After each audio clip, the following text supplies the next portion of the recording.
Padre, esta mañana te bendecimos en el nombre de Jesús. Bendecimos esta congregación, bendecimos a cada siervo, cada ministro, bendecimos, Señor, a cada ese grupo de alabanza, a los encargados de niños, a todos aquellos que de una u otra manera te sirven en este ministerio.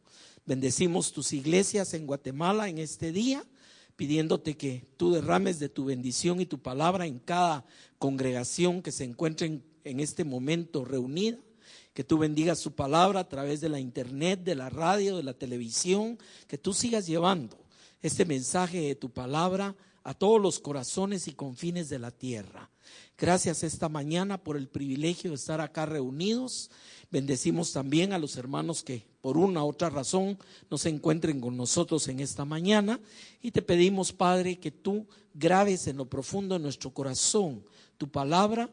Y sobre todo, Señor, en momentos de prueba, en momentos de lucha, tú recuerdes estas palabras a nuestra vida.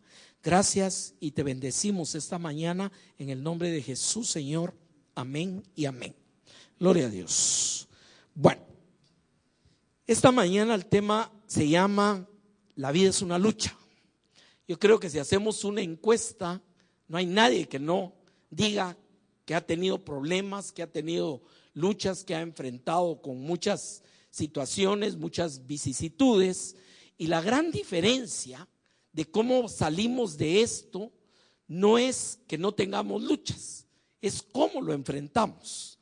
Y yo quiero hablar esta mañana acerca de varios personajes en la palabra que también tuvieron momentos de debilidad, momentos de duda, momentos de dolor, porque también es algo que debemos entender. No somos el hombre de acero, el de los cómics, sino tenemos un corazón de carne, tenemos muchas cosas, que hay debilidades en nuestra vida, pero que Dios sobre todo ello está obrando cada vez en nuestros corazones. Amén. Ahora, hay un personaje que es Jeremías, es el primero del que quiero hablar un momentito como introducción. Jeremías es uno de los grandes profetas en la palabra. Es llamado el profeta llorón. Imagínense, ya con eso nos da la idea del carácter de Jeremías. Fue escogido por Dios desde el vientre de su madre y fue dado por profeta a las naciones. Tuvo un ministerio, yo diría, el más extenso de los profetas, más de 50, 60 años. Y lo más interesante, si lo midiéramos en términos del mundo, diríamos que fue un pobre profeta fracasado. ¿Por qué? Porque no se le convirtió a nadie. Pero el propósito de Dios era poner una luz en Israel en el peor tiempo, la oscuridad. O sea, Jeremías vivió en la época en que vino el juicio más fuerte que Dios mandó en contra de Israel. Y claro, vivió muchas decenas de años antes de ello. Profetizó delante de varios reyes de Israel. Lo quisieron matar, lo despreciaron, destruyeron su profecía o la quisieron destruir. Hay tantas vicisitudes en la vida del profeta Jeremías. Y desde que Dios lo llamó en el capítulo 1, que le dijo que lo había escogido desde el vientre de su madre, el Señor le advirtió que su ministerio iba a ser un ministerio incomprendido, un ministerio rechazado, un ministerio donde muchos no iban a recibir su palabra, pero que el propósito de Dios era poner esa luz en Israel. Y en medio de todo ello está el versículo que quiero usar esta mañana como llave del mensaje. Y es en el capítulo 1 de Jeremías, el verso 19. Quisiera una pequeña exégesis de este versículo porque tiene varios elementos que me van a ir sirviendo a lo largo del mensaje. Dice la palabra, le está hablando Dios directamente a Jeremías y le dice: y pelearán contra ti. Fíjese, me detengo en esto: y pelearán contra ti. O sea, la vida es una vida de pelea, es una vida de lucha, es una vida de muchas cosas que tenemos que afrontar y enfrentar. Y déjeme decirle, ese pelearán contra ti se cumplió literalmente en la vida de este profeta, y no solo de él, vamos a hablar de otros personajes, pero hay una palabra a la par. Le dice, pero no te vencerán. O sea, ese es el punto. van a pelear, pero no te vencerán. Y le añade una razón, porque yo estoy contigo, dice Jehová, para librarte. Mire los tres elementos. Van a pelear, pero no te van a vencer. ¿Por qué? Porque yo, Jehová, estoy contigo. Ese es el punto de lo que quiero hablar esta mañana. Y como le digo, humanamente, todos estos siervos tuvieron momentos en que cayeron de esto. Cayeron en el sentido de su forma de creer, de esperar, de vivir. El propio profeta Jeremías en una ocasión le pidió a Dios que ya no quería ser más profeta. Le dice: Señor, ¿para qué me llamaste? Ya no quiero. Cada vez que abro la boca me meto en problemas, por parafrasearlo chapinamente. Le dice: ya no, yo no sé para qué me llamaste, ya no quería el ministerio. Y déjeme decirle, casos como ese hay varios en la palabra. Casi todos los siervos pasaron momentos de eso. Imagínense un Pedro diciendo: no, yo no lo conozco, por no meterse en problemas. Imagínense los discípulos huyendo. Y todos ese tipo de situaciones lo que nos enseñan es que a pesar de la debilidad nuestra, el Señor dice: y pelearán contra ti, pero no te vencerán, porque yo estoy contigo para librarte. Entendemos, ahorita lo cantábamos hace un momento precisamente.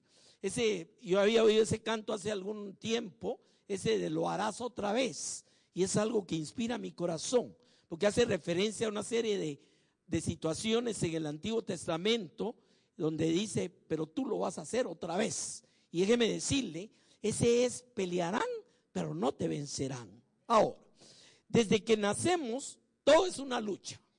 O sea, hace un tiempo hicieron un examen. Quisieron empollar a la fuerza y ayudar a romper el cascarón a unos pollitos. Fíjense, una cosa tan sencilla. Y lograron salir y no sobrevivieron. Entonces empezaron a estudiar por qué. Y se dieron cuenta que en su tiempo perfecto el animalito tiene que luchar para romper su cascarón y salir. Y si lo ayudan, no tiene la fuerza para enfrentar la vida. Fíjese qué tremendo esto. Y esa es la realidad. O sea, vemos a nuestros hijos crecer, vemos a nuestros hijos aprender a caminar. Muchas veces se caen, se raspan la rodillita, pero usted no por eso lo sienta y dice: no, ya no te vuelvo a exponer a eso. Al revés, lo vuelve a parar y lo vuelve a empujar. A veces los echamos en la piscina y salen glu, glu, glu, pero usted sabe lo importante que aprendan a nadar, y ahí va otra vez hasta que el muchachito, cuando siente, ya anda nadando solo. Así es todas las cosas en la vida. Hay una lucha. Entran a la universidad, no digamos a la universidad, entran al colegio. A veces se van a las 4:30, 5 de la mañana con el tráfico que hay ahora, y ahí van las pulguitas ya para la escuela. Y ya empezaron la vida, y a veces tienen 5 o 6 años, si bien les va. Y después llegan, salen de la universidad y creen que ya ganaron el mundo, y se dan cuenta que es cuando están realmente empezando. Y así es toda la vida. Todas las cosas en la vida son lucha. Y Dios nos enseña a ser guerreros, nos enseña a ser peleadores. Y le voy a decir algo que no va a sonar bonito: nos quiere peleadores callejeros. Amén.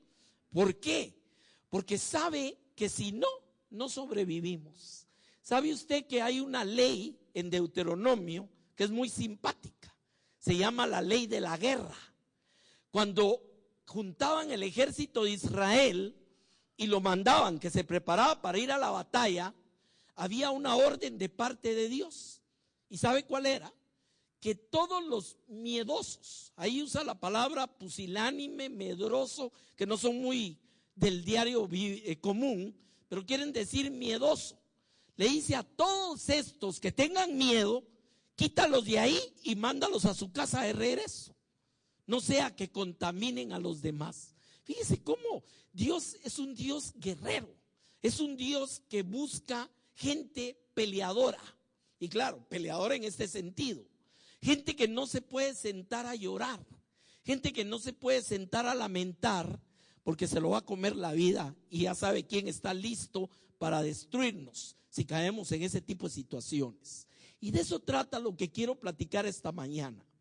Fíjese que en Juan capítulo 17, el verso 14 en adelante, voy a tratar de ir un poco rápido, le cuento, este es un mensaje de varios domingos y voy a tratar de meterlo en una cápsula de un solo domingo.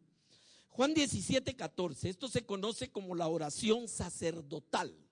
¿Se acuerda que Jesús está orando por sus discípulos? Y quiero que veamos rápidamente algunos elementos. Está hablando Jesús con el Padre y le dice: yo les he dado tu palabra y el mundo los aborreció. Nótese cómo hay una conciencia de esto.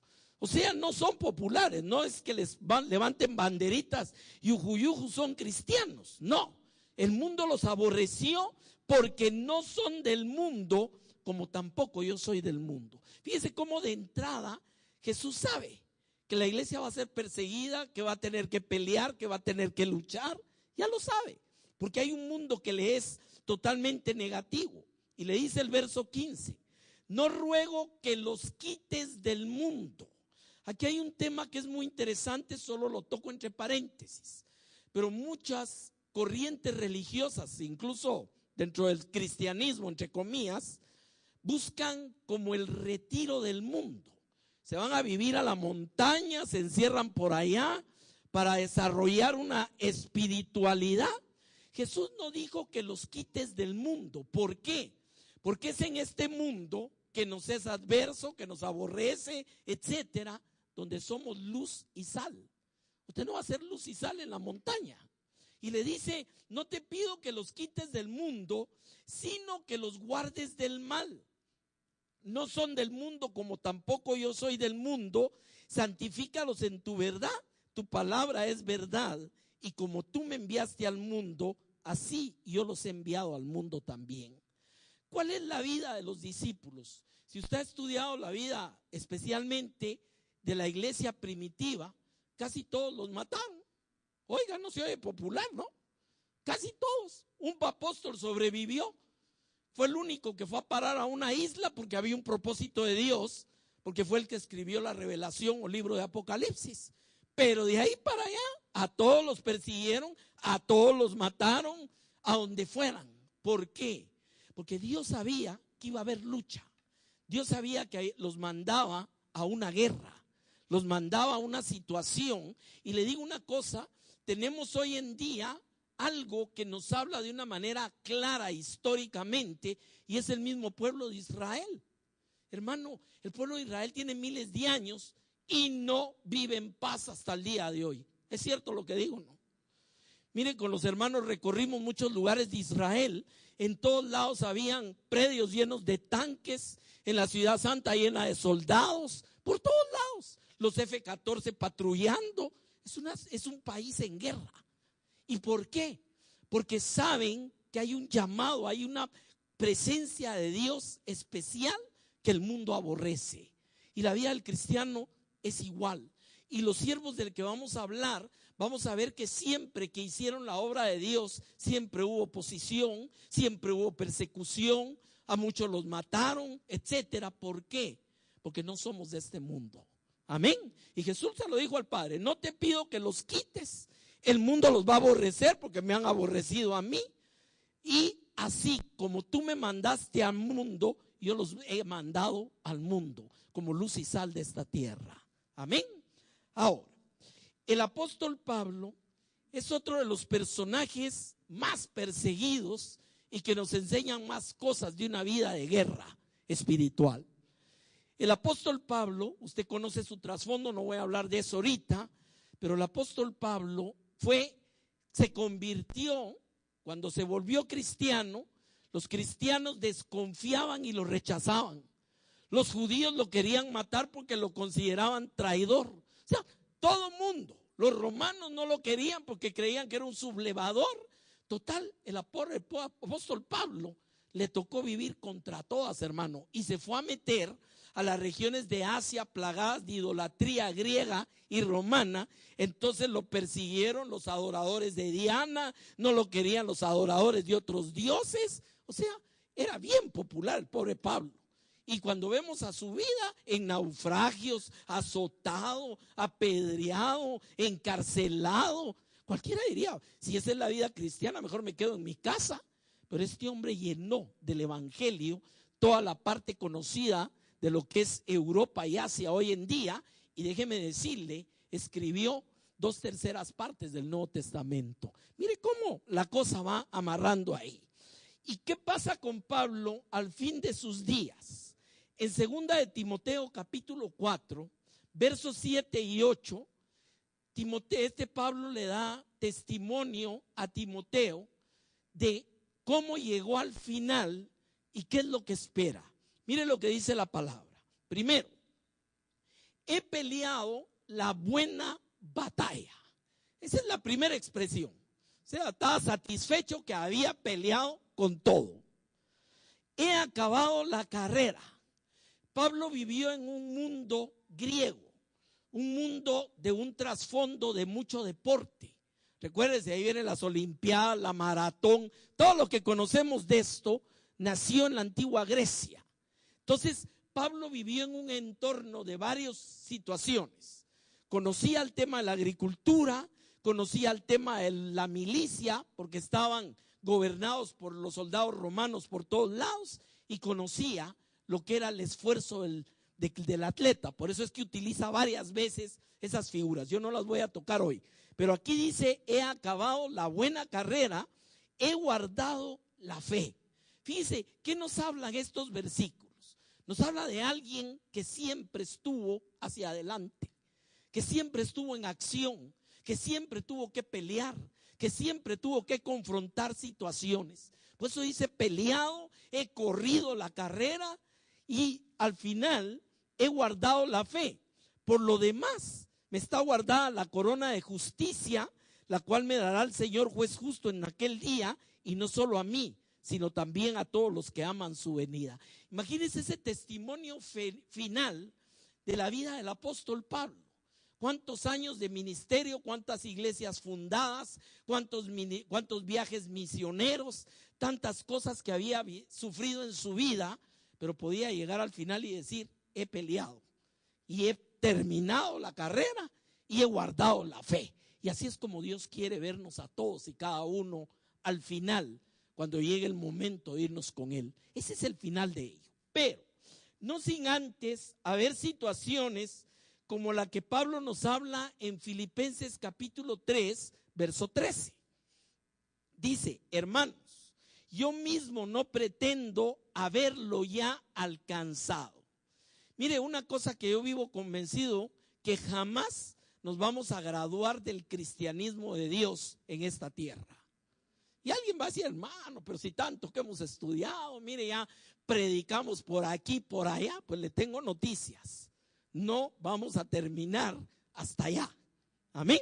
Y fíjese lo que dice, no lo he alcanzado. Fíjese que esta epístola fue escrita alrededor de 20 años después de ministerio. Ya Pablo había fundado iglesias y había hecho tantas cosas, pero en ese momento todavía dice, no lo he alcanzado. O sea, una de las características de lo que Dios quiere en tu vida es que nunca nos sentamos satisfechos de lo que hemos hecho. Amén. Quiere más. Y le dice, fíjese bien, pero una cosa hago, olvidando ciertamente lo que queda atrás. Usted sabe que lo que queda atrás, hay muchas cosas en esta vida. Recuerdos gratos, recuerdos tristes.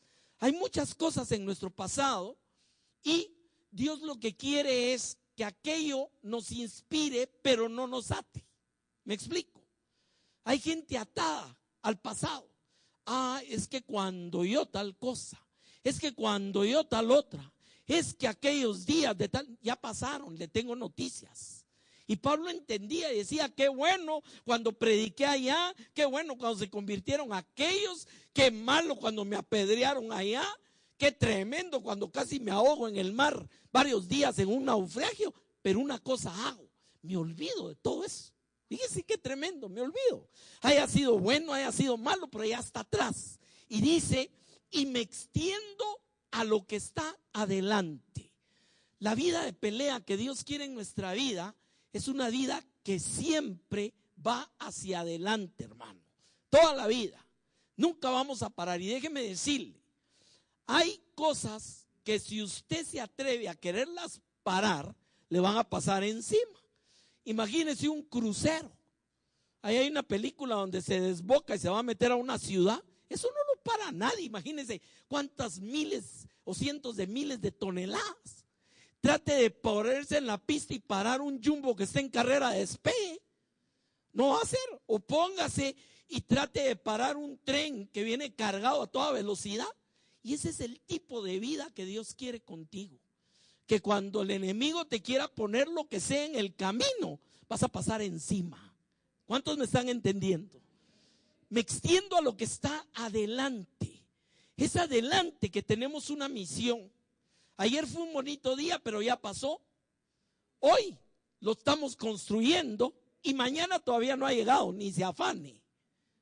¿Me entiende? Me extiendo a lo que está adelante. Prosigo a la meta. Un aspecto fundamental de la vida de lucha es que tengamos una meta clara. Por eso Pablo corría esa carrera, peleaba esa batalla, pero dice, me está guardada una corona de justicia. Sabía que había algo de Dios adelante. Y por eso aquí dice, prosigo a la meta, al premio del supremo llamamiento de Dios en Cristo Jesús. ¿Qué era lo que podía sostener un Pablo en medio de los problemas, un Pablo en medio de las luchas, un Pablo en medio de toda circunstancia? Lo que lo podía sostener era esa meta. Eso era por eso en otro pasaje nos dice que corramos la carrera que tenemos por delante, que nos despojemos de todo peso y que pongamos los ojos en el autor y consumador de nuestra fe. Fíjense cómo utiliza varias veces estas figuras, porque era una forma de alentar a la iglesia a ir hacia adelante. Y quiero decirle una cosa, hermano, el contexto de la iglesia en que vivieron estos siervos es muy diferente a hoy. Hace poco estaba leyendo los pastores más millonarios del mundo. Y no dudo que estén haciendo la obra de Dios, no lo estoy criticando, pero le digo, todavía hay países en esta tierra donde le pueden volar la cabeza por ser cristiano. Nosotros estamos en un contexto que no. Usted viene a la iglesia y lo más que pasa hoy, me costó pasar, yo vivo del otro lado de la ciudad. Le decía a mi hermano, ahí estaba nervioso esperándome, yo no sabía las vueltas que tuve que dar para poderme hacer los quites de cómo cierran todo el centro y todo eso. Pero le digo, vivimos en un contexto muy diferente. Era gente a la que estaban persiguiendo, estaban matando, estaban acusando. Por eso una de las epístolas que a mí más me llega es la de los romanos, por el contexto que estaban viviendo en Roma en ese momento. Pero Pablo les dice, prosigo a esa meta del supremo llamamiento de Dios en Cristo Jesús. O sea que la vida de Pablo fue de constantes luchas, batallas, carreras, lo que usted quiera, pero al final puede decir, he acabado la carrera. Al final puede decir, he peleado la buena batalla. Y eso es lo que Dios quiere. Una vida de lucha, sí, pero una lucha que al final tenga una victoria. Y déjeme mostrarle algunos otros ejemplos rápidamente, por lo menos 3 más en el Antiguo Testamento. Primero de ellos, Josué. Y no lo digo por casa Josué. Josué fue encomendado de una tremenda responsabilidad que era pelear para que los judíos poseyeran la tierra que Dios les había entregado. Fíjense que parecería un poco contradictorio. En el libro de Deuteronomio, en los primeros capítulos, se repite constantemente, yo te he entregado, yo te di, entra y posee, yo te he dado. Pero sin embargo, cuando leemos Josué, lo que vemos es que se tardaron 40 años peleando, guerreando, de batalla en batalla. Se juntaban los reyes contra ellos. Total, una vida de lucha para poder entrar a poseer todo lo que Dios les había dicho. Y el libro de Josué termina con una palabra muy linda. Dice, y se cumplió todo lo que Dios les había prometido. No faltó ni una de las buenas palabras de Dios. Pero si usted compara el capítulo 1 de Josué con este momento en que ellos tuvieron ya reposo en un momento en la tierra, lo que va a tener son 40 años de espadazos, de flechazos, de caballazos, de todo lo que usted se puede imaginar. Pelearon. Fueron 39, 40 reyes a los que tuvieron que derrotar durante esos años. O sea, cualquiera diría, bueno, pero si ya les entregó Dios, sí, pero eso es como trabaja Dios. Te entrega, pero tienes que pelear. Te entrega, pero tienes que arrebatarle al enemigo. Por eso la palabra dice, los valientes arrebatarán el reino de los cielos. Ese es el punto. Por eso dice, al que guarde la fe hasta el final, es el que va a conservar ese llamado de Dios. O sea, es una vida de batalla, de lucha. Entran y antes de llegar a la tierra prometida al límite, ya estaban peleando. ¿Se acuerda usted?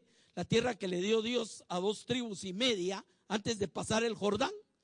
Pasan el Jordán e inmediatamente ya está la primera ciudad ya amurallada esperándolos. Ya viene el reto, ya viene la lucha. Y por eso en Josué capítulo 1:6, hablándole Dios a Josué, le usa un léxico que es un léxico de guerreros. Mire lo que le dice: esfuérzate y sé valiente. Imagínese, así empieza: esfuérzate y sé valiente. Porque hay mucho fracaso en mucha gente en el cristianismo hoy, porque han empezado o han venido a un evangelio donde no les dijeron que tenían que esforzarse y ser valientes. Entonces a la primera salen corriendo, a la primera ya no quieren nada, no dicen, si así es la vida, mejor me quedo en mi casa. Esfuérzate y sé valiente, porque tú repartirás a este pueblo por heredad la tierra de la cual juré a sus padres que la daría a ellos. Hermano, cualquiera hubiera dicho, ya les dieron las escrituras, hasta registradas y con protocolo y todo. Ya solo es de que lleguen y le digan, señor rey, por favor desaloje porque aquí está, yo soy el dueño. Ojalá. Lo que se fueron a encontrar fue de todo. Engaño, porque los gabaonitas usaron otra estrategia y los engañaron. Encontraron de todo tipo de resistencia. Y como le digo, imagínense 40 años peleando, hermano. ¿Se puede imaginar? Y fíjese que esos 40 precedidos de 40 caminando en el desierto. Y esos precedidos de por lo menos 400 años, varias generaciones de esclavos en Egipto. Ese es el trasfondo.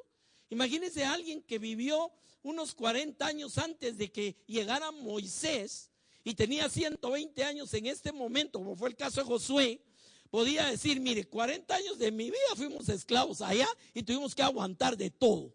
Otros 40 caminamos a medio desierto y encontramos de todo. Y ahora venimos y cuando ya llegamos, ahora nos toca otros 40 de sacar la espada, ir a pelear y a echar afuera ahí al enemigo de Dios. ¿Será así la vida? Pero esa es la vida de Dios. Una vida de lucha, hermano. Por eso es que el cristianismo es para los valientes. Mire que la idea que se tenía el cristianismo hace unos 100 años era que era para las señoras ya de edad o los señores de edad, ahí con su Biblia, y eso pensaba la gente, y un grupito por allá escondidito que no quería ni confesar que eran cristianos. Hoy en día, lamentablemente, también se ha manchado de muchos llamados cristianos, pero que buscan solo una vida de comodidad.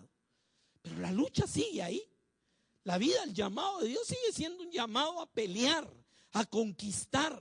Por eso la palabra dice que en Cristo somos más que vencedores. Nótese que no dice vencedores. Y por eso dice la palabra que el Señor nos lleva de victoria en victoria en Cristo Jesús. ¿Por qué se refiere a eso? Porque sabe que somos peleadores. Amén.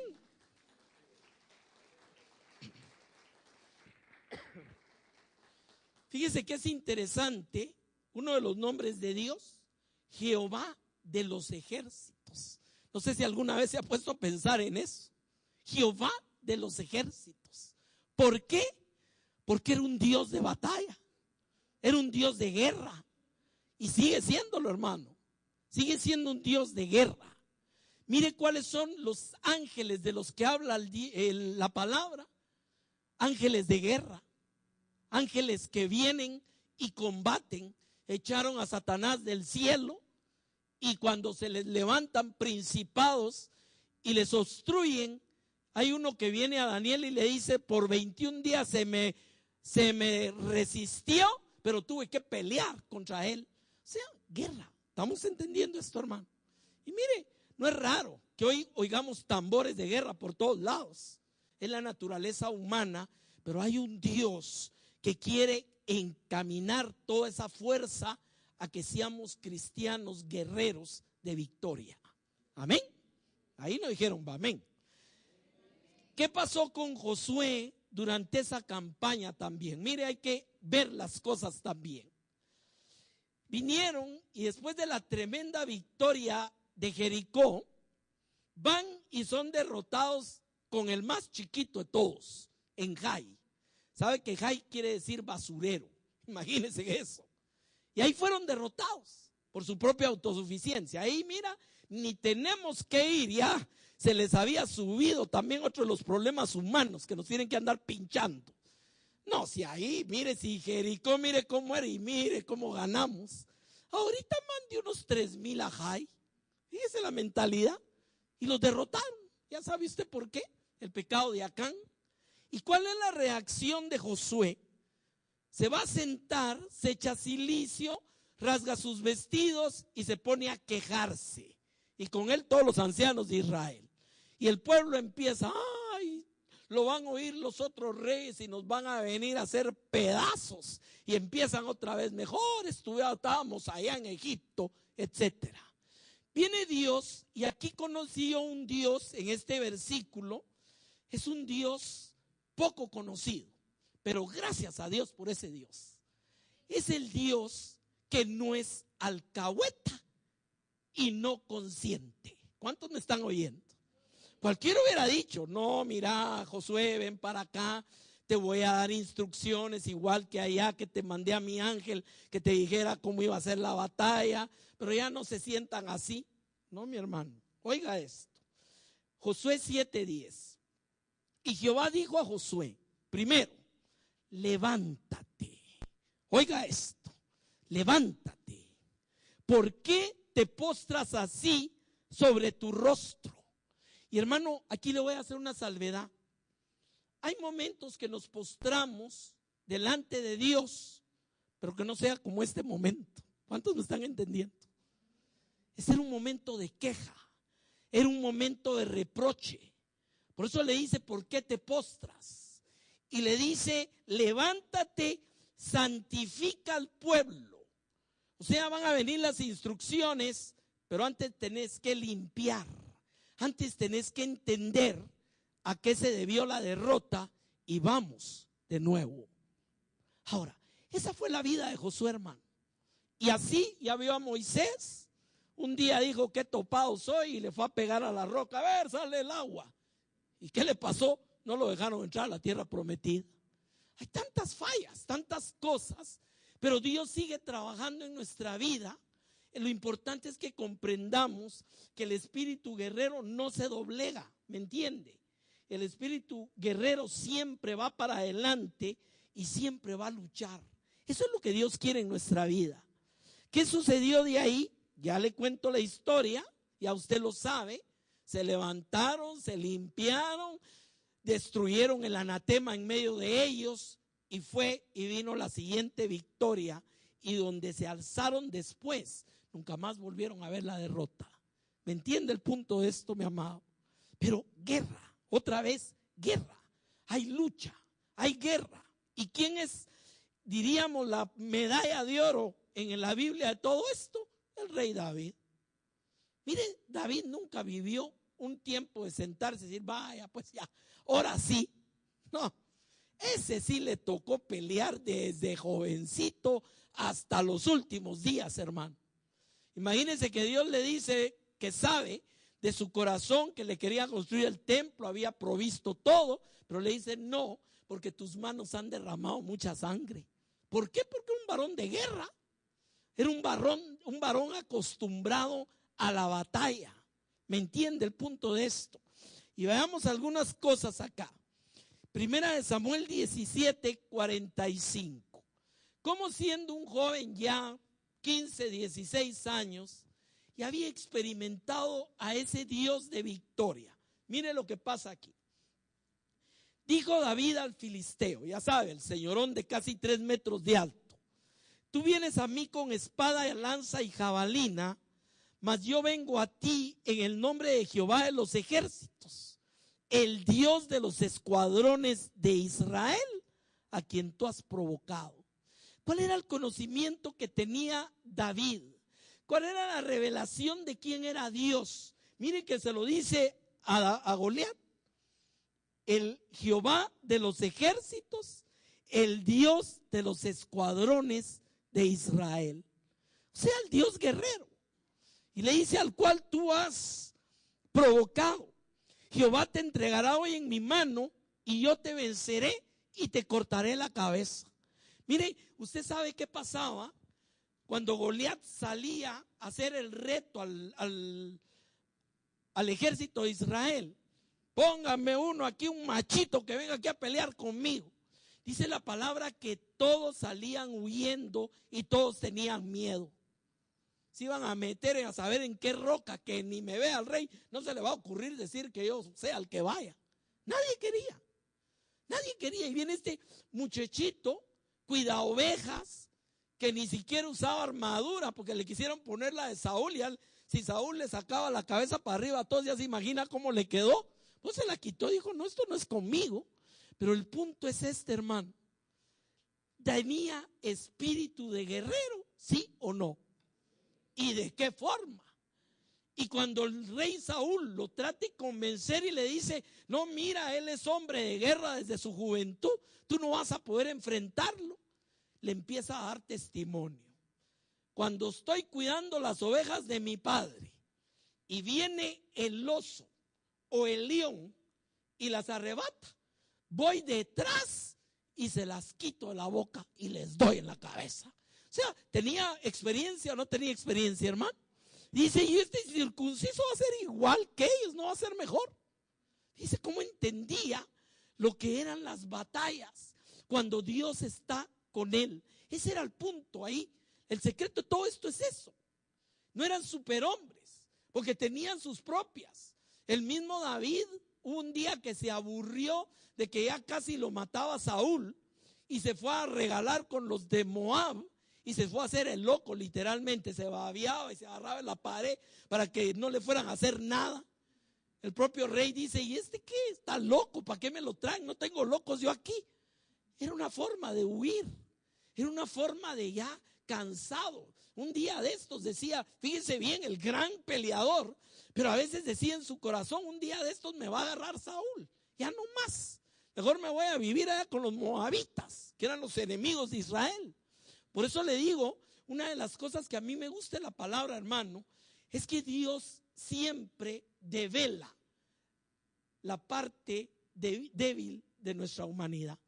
No está tapando, no, es que el super David, el capitán Israel, no, dice quién era y dice las debilidades. Y perdóneme, es una expresión, pero tampoco el Señor cubre las metidas de pata de sus siervos. ¿Cuántos entendemos eso? Tampoco. Porque lo que quiere que entendamos es que somos humanos. Y claro, eso no es ninguna justificación, pero sí tampoco es justificación para sentarse a llorar y decir: hasta aquí llegué. ¿Entiende el punto de esto? Y le voy a decir, entre más fuerte lo que esté viviendo, más fuerte lo va a hacer Dios. Porque sabe. Y por eso dice la palabra que el Espíritu nos ayude en nuestra debilidad. Por eso hay versículos que dice: diga al débil, fuerte soy. Por todos lados, hermano. Amén. Porque sabe que hay luchas, sabe que hay problemas, sabe que hay vicisitudes y se presentan de mil formas, hermano. Porque no hay una sola forma. El enemigo va a tratar de dar con todo por donde pueda, pero Dios está con nosotros, dice la palabra, como poderoso Jehová, gigante. Amén.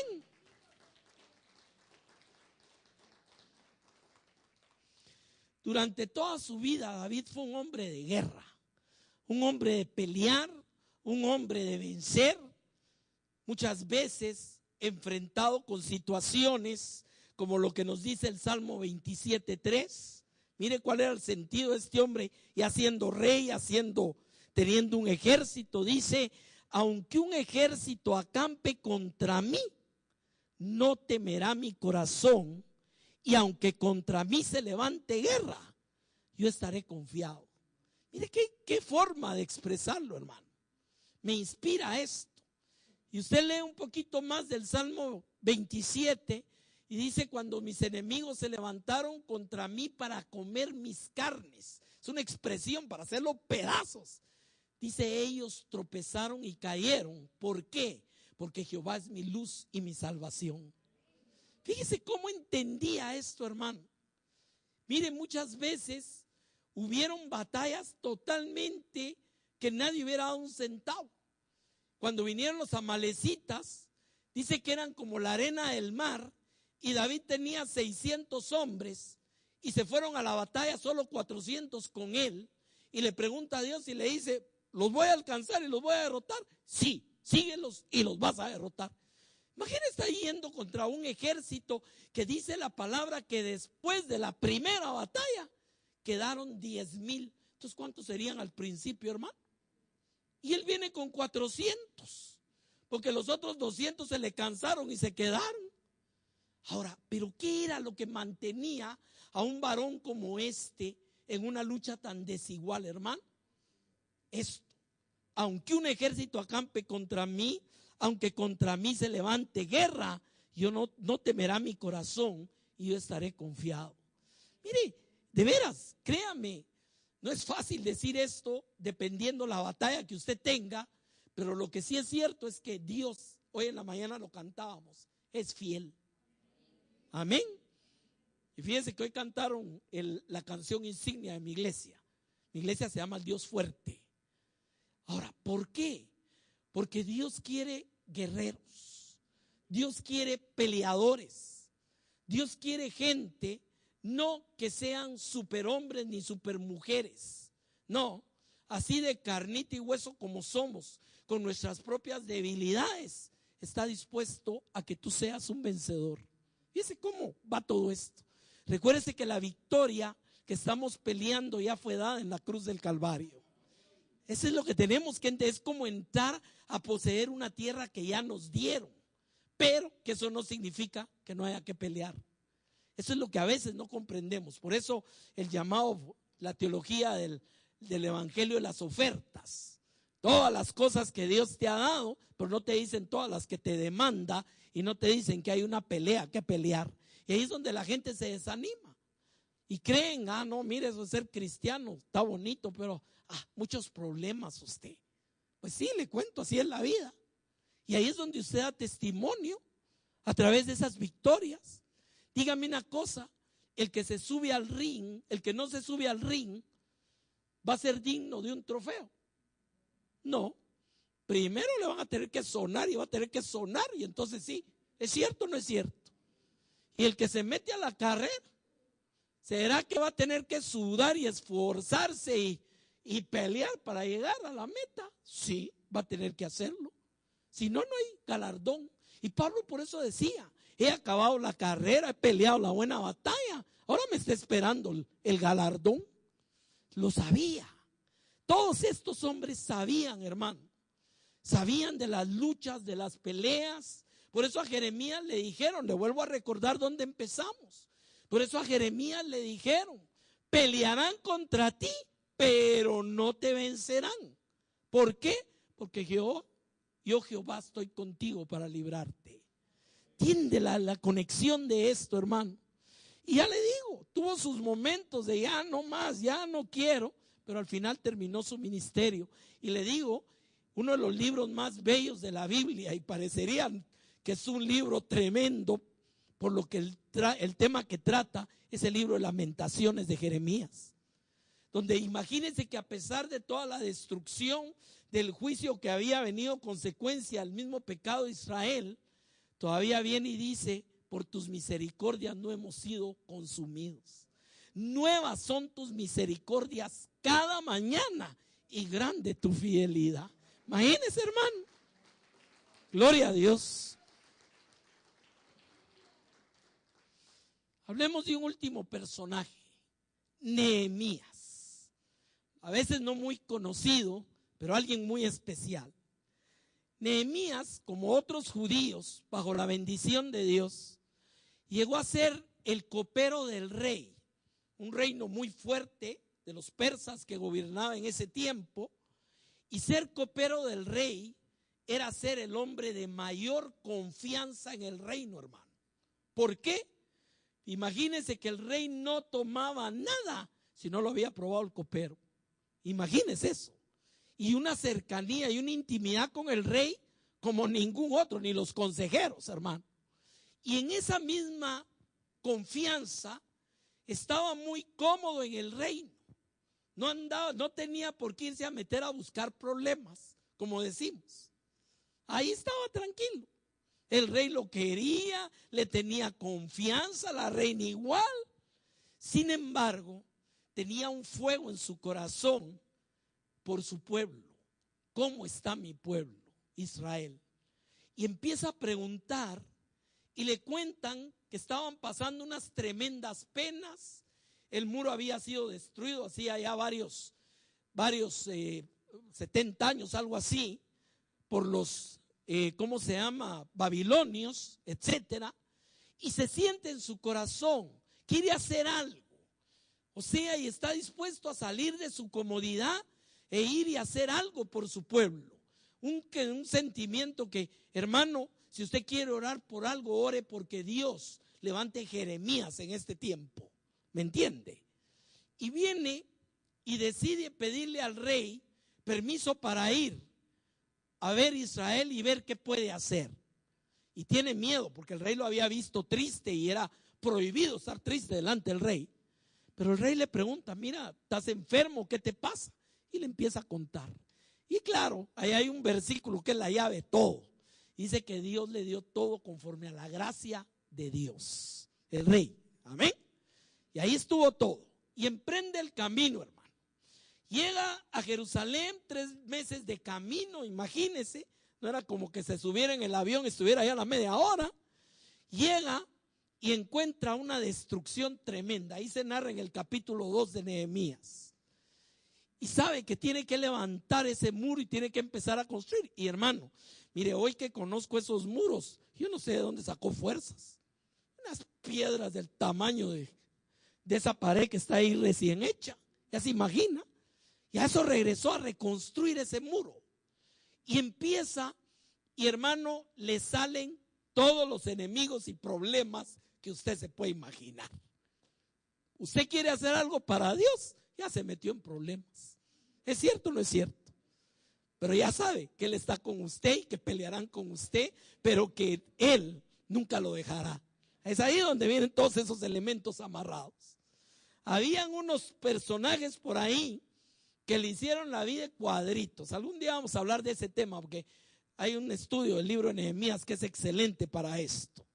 Nehemías estuvo rodeado de amenazas, de chismes, de intimidaciones, de burlas, de ataques, de todo, hermano. Si no podían por una, podían por otra. Le mandaron una carta al rey y malinformándolo para que ordenara que parara lo que estaba haciendo, de todo.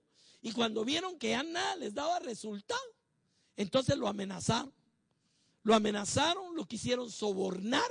Ahí hubo de todo. Si usted quiere ver todas las estrategias del diablo, o por lo menos una buena parte, son las que están en el libro de Nehemías.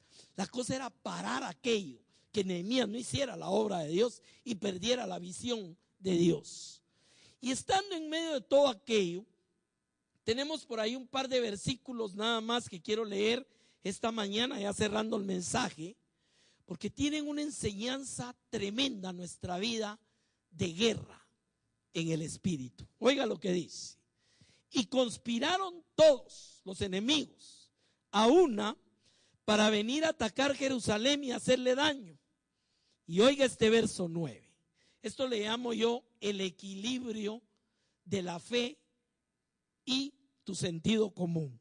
Porque la gente cree que hay que quitar lo otro y quedarse solo con la fe. No, momento, mire.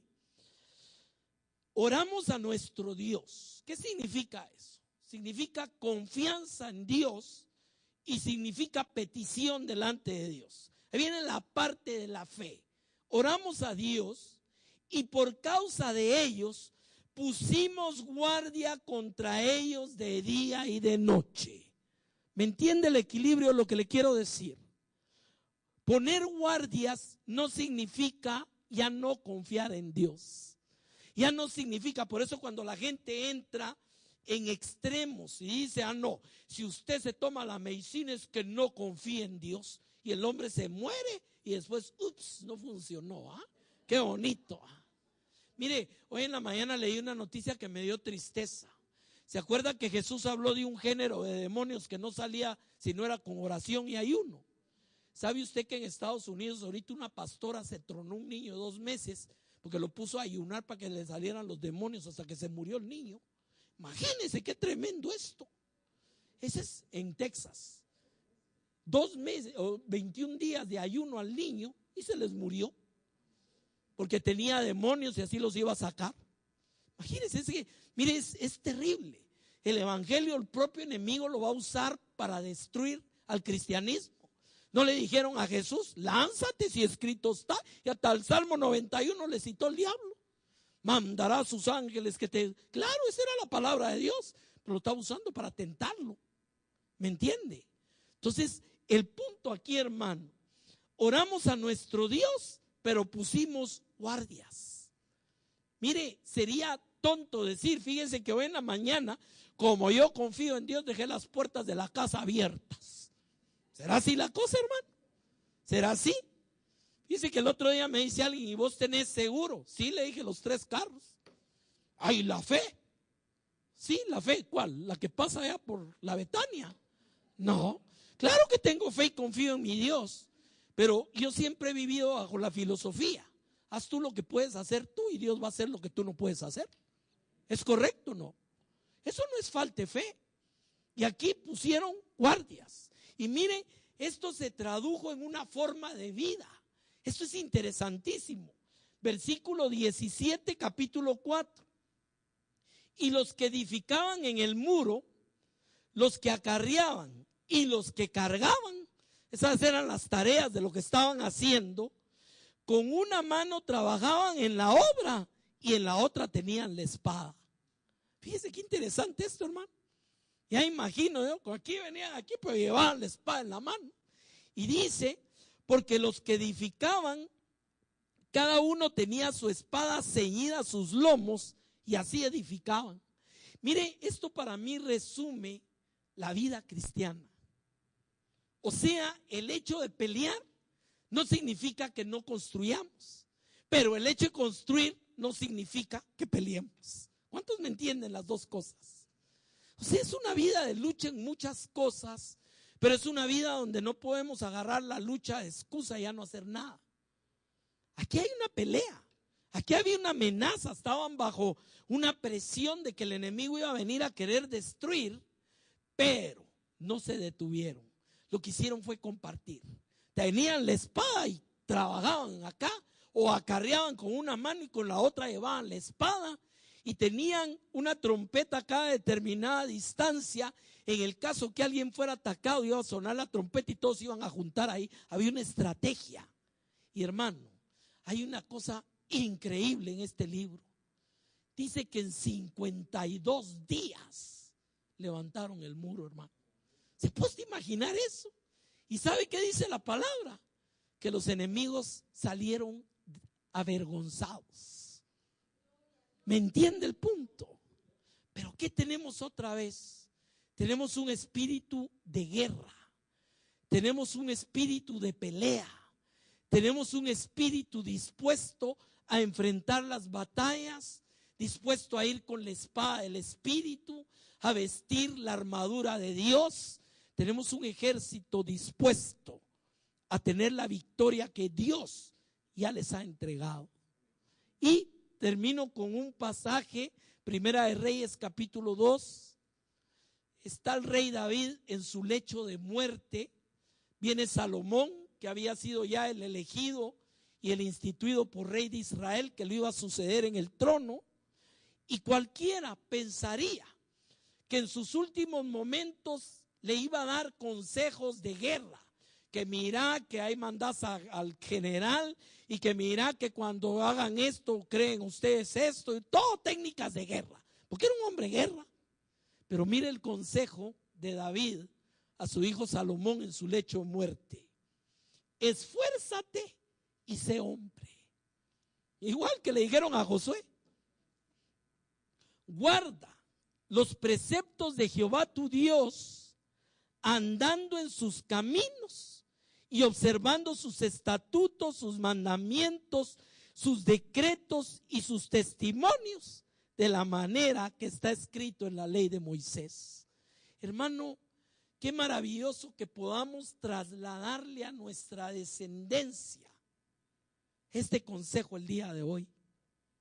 Qué bueno que sean profesionales, qué bueno que sean, negociantes, qué bueno que sean industriales, qué bueno, todo. Pero sobre toda cosa, que nuestros hijos aprendan que este es el secreto de la verdad. ¿Me entiende el punto?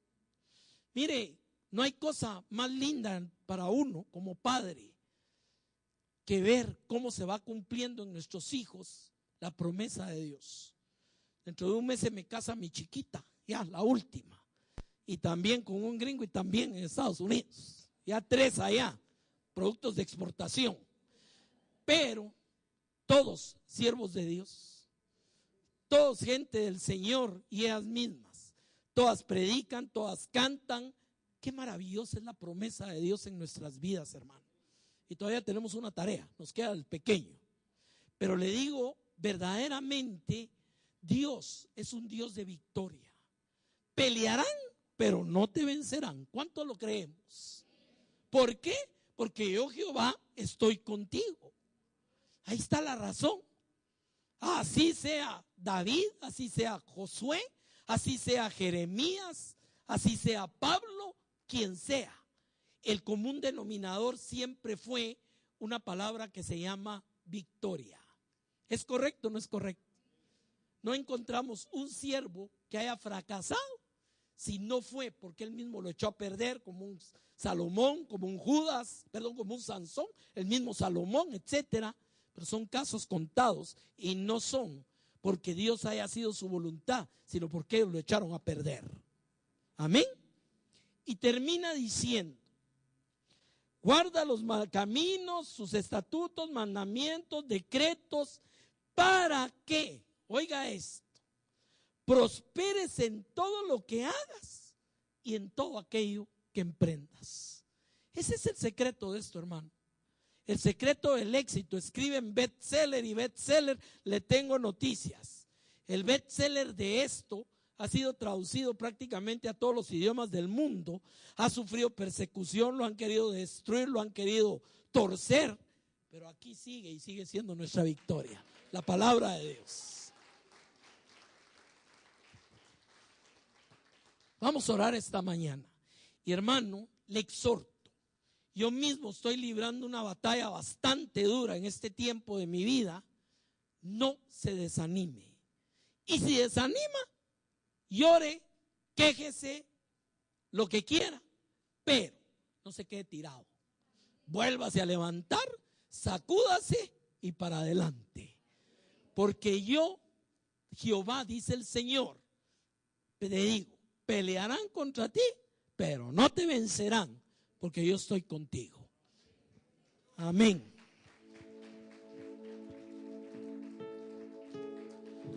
Amado Padre, gracias esta mañana por tu misericordia. Gracias por tus bendiciones y gracias también por aquellas cosas que nos hacen cada día más fuertes. Por aquellas cosas, Señor, que lo que nos hacen es enseñarnos que aunque peleen contra nosotros, tú siempre estás con nosotros y que no nos vencerán. Gracias, Padre, porque yo sé que en medio de las batallas, en medio de las luchas, en medio de tantas cosas que este mundo nos da de aflicción y dolor, resplandece tu gracia, tu amor, tu misericordia. Gracias, Señor, porque tu palabra dice que tú te inflamas de compasión por tus hijos. Y tu palabra dice que tu mano y tu amor no se han acortado para salvación a nuestras vidas. Esta mañana te damos gracias y Padre, yo te ruego cualquier batalla, cualquier lucha, cualquier situación que cualquiera de mis hermanos esté peleando, esté enfrentando en este momento, sea económica, sea emocional, sea familiar, sea salud, de lo que sea, Señor, sea económica, Padre, enséñale que tú estás con él. Enséñale que tú no lo vas a dejar y que tú le vas a dar la victoria. Gracias, bendice esta congregación siempre. Bendice a mis amados hermanos Pulido y a todos los siervos que tú congregas en este lugar. Y gracias por el privilegio de ser yo también parte de este ministerio, Señor. Gracias en el nombre de Jesús. Dios le bendiga, mi amor.